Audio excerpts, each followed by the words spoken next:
1 cup cornstarch,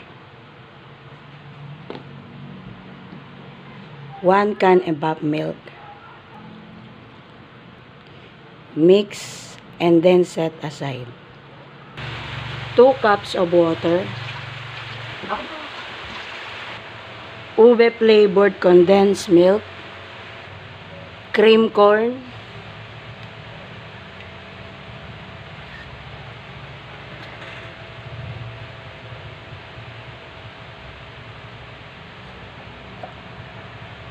whole corn kernel.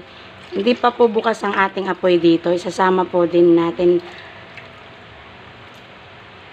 ang juice ng corn. Ang juice or ang sabaw ng ating corn kernel. At syempre, ang ating ube halaya. 2 tablespoon.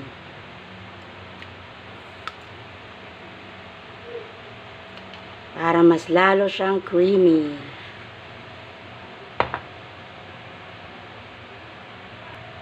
At sisindihan na natin ang ating apoy over medium heat. Then, stir your mixture.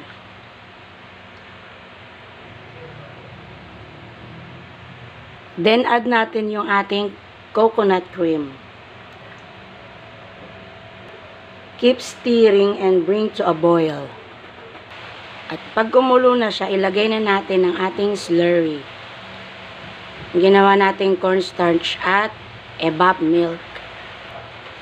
Again, keep stirring in low heat.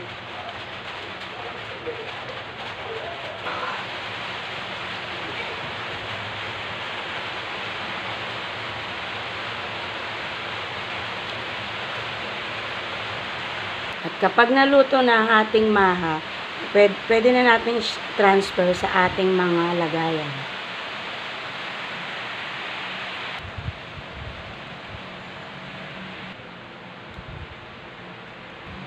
Then, lagyan na natin siya ng cheese on top.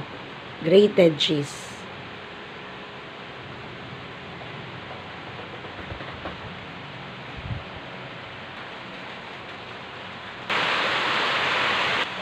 And these are my finished product.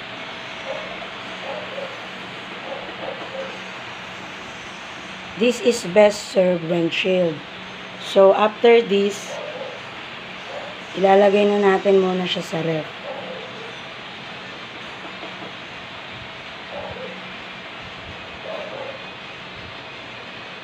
Happy Father's Day po!